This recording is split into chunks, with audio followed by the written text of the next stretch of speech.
Hi, good morning! For today's video is, samahan niyo ako para magtimpla ng paborito kong kape gamit ang mga pinamili ko sa Temu. So guys, ito yung mga coffee machines, grinders, at mga accessories na na-add to cart ko sa Temu. So, samahan niyo ako magtimpla tayo ng kape. Try natin to ha. Let's go! Okay, first is that magpa-grind tayo ng mga beans dito sa binili ko na grinder sa Temu. Medyo messy lang yung mukha ko dyan, buhok ko kasi kagigising ko lang. So, ito na, tinatry ko na. So far, ang ganda naman ng quality ng pag-grind ng mga beans dito sa coffee grinder na nabili ko sa Temu. So guys, ito naman yung salaan ng coffee natin na nag-grind na natin. So, lilinisan ko muna siya. Medyo mabasa-basa lang siya konti. So, dito sa abroad, dito na ako nahiligan talaga na magkape. So, ngayon talaga napag-isipan ko na bumili na para ako na mismo yung gagawa ng sarili kong kape. So, ito na. Kunin na natin yung mga nag-grind natin na coffee beans dito sa maliit at matigas na coffee grinder ko. So, yan na. Ganda ng quality. As in, talaga ang ganda ng pagka-grind niya.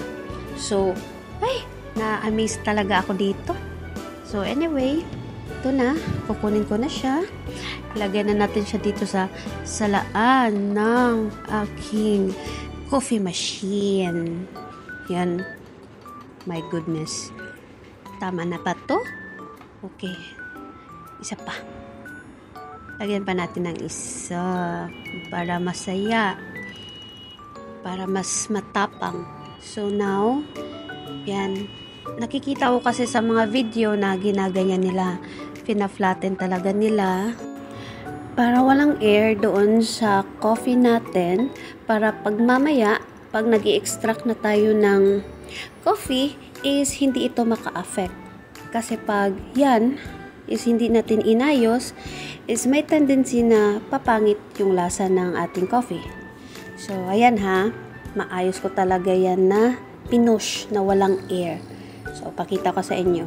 Tignan nyo. O, diba? Kahit ganyanin ko siya, upside down ko siya, hindi siya talaga nahuhulog. So, okay na to. So, let's go. So, medyo matigas talaga to siya. So, kailangan mo talagang higpitan yung paggalak para talagang maayos yung pag-extract ng ating coffee. So, ito na. Nag-extract na yung ating coffee machine.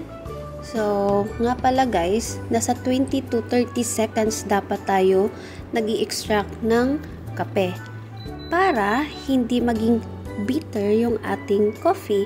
At tamang-tama lang talaga siya sa pagka-brew. So, ito na. Next step is that magpo-frotter naman tayo ng milk. So, dyan sa paggagawa ko is straight muna tapos sinaside ko para tama lang yung consistency ng aking milk. So, next is that maglalagay ako sa aking clear glass ng honey. So, yan. De-decorate ko lang siya sa side to side para mayroong na design. Instead of sugar, honey na lang gagamitin ko. So, next will be ice. Okay? Maraming ice. So, prefer ko muna na cold drinks sa aking espresso. So, ang gagawin ko is, ang tinatawag dito is cappuccino naman siya na cold, okay? So, next will be my milk. Yung ginawa ko kanina. So, yan. Pour ko lang siya. Then, up. Next ko yung espresso shot ko na coffee na ginawa. So, yan na.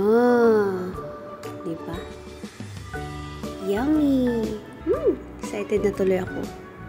So, yan na. I'm so proud of myself for the first time. Nakagawa ako ng ganito. So, napapanood ko lang siya lagi sa YouTube. Ngayon, na-experience ko na. So, ito na. Ito na po ang aking good morning na coffee for today's video. So, I'm so proud. Proud na proud ako sa self ko kahit sa totoo lang nahihirapan talaga ako. So, yan na. Tikiman time na. So, ginanyan ko siya. Pero sa totoo lang, takam na ako dyan. So, yan lang. Thank you sa pagsama sa akin sa video na to. See you next time. Pag-iigihan ko pa lalo. Mag-i-study more pa ako about sa mga coffee and anything. Bye-bye!